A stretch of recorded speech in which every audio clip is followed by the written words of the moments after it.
शोभा यात्रा नहीं कढ़ी है तो ਉਹਦਾ ਕੰਮ ਜਿੱਥੇ ਤੁਸੀਂ ਬਣਾਈ ਗਿਆ ਸਭ ਲੇਕਿਨ ਆਮ ਤੌਰ ਤੇ ਬਾਕੀ ਸਮਾਜ ਦੇ ਵਿੱਚ ਬੜਾ ਜਿਹੜਾ ਉਹਦਾ ਮੈਸੇਜ ਹੈ ਉਹ ਕਿਵੇਂ ਜਾ ਕੇ सब सदस्यों ने बैठ के और बाकी सिटीजन ने बैठ के ये निर्णय लिया है कि देश में जो हुआ है पहलगाम में वो एक निंदा का विषय है।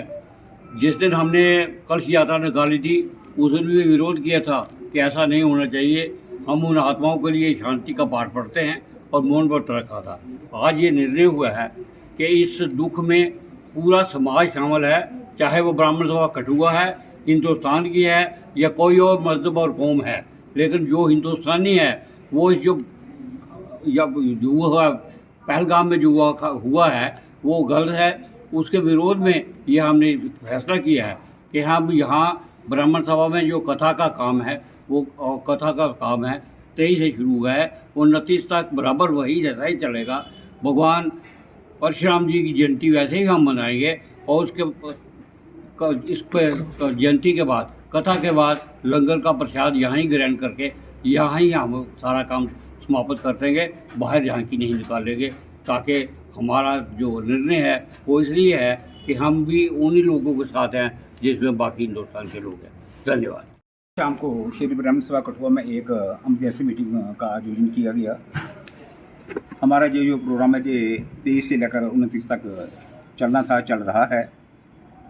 कलश यात्रा जो वो 23 को निकाली गई और उसे हमने बड़े सादे तरीके से यह मनाया।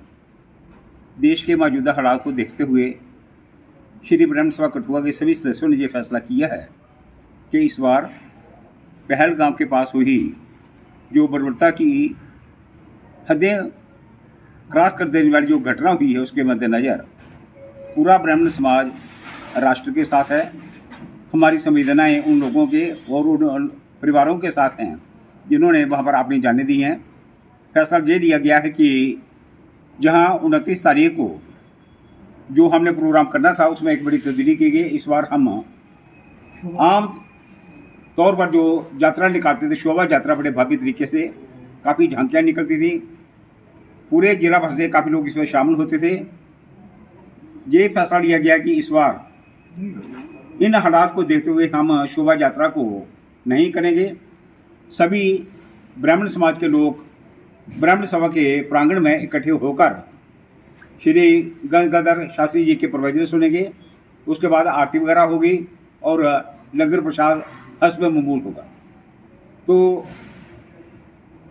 हम ये कहना चाहते हैं कि इस नाजुक हालात में हम सभी का फर्ज बनता है कि हम गवर्नमेंट का और एडमिनिस्ट्रेशन का पूरा साथ दें और कोई ऐसी जहाँ पर घटना ना करें जिसकी वजह से एडमिनिस्ट्रेशन को हमारी तरफ ज़्यादा ध्यान देना पड़े और सिक्योरिटी लैब्स रहने की कोई गुंजाइश बन जाए। लिहाजा सभी धर्मप्रेमियों से, ब्राह्मण समाज के लोगों से गुजारिश ये है कि इस बार बड़े सादे ढंग से 29 अप्रैल को ब्राह्मण सभा में पहुँचकर आस्था के साथ और एक बड़े सादे तरीके के साथ भगवान परशुराम जन्म उत्सव को बनाएं। लेकिन शोभा यात्रा के लिए जो तैयारी आम करते थे, झांकियाँ निकालते थे, स्टॉल वगैरह लगाते थे और रास्ते में अलग जगह पर कीर्तन वगैरह हुआ करते थे, लाउड स्पीकर का इस्तेमाल होता था, परशुराम चालीसे पढ़े जाते थे। इस बार उन सभी चीज़ों को हम नहीं करेंगे, उसको सदर करके और अपने प्रोग्राम को हम सर्व प्रांगण के भीतर ही रखने की कोशिश करेंगे। धन्यवाद।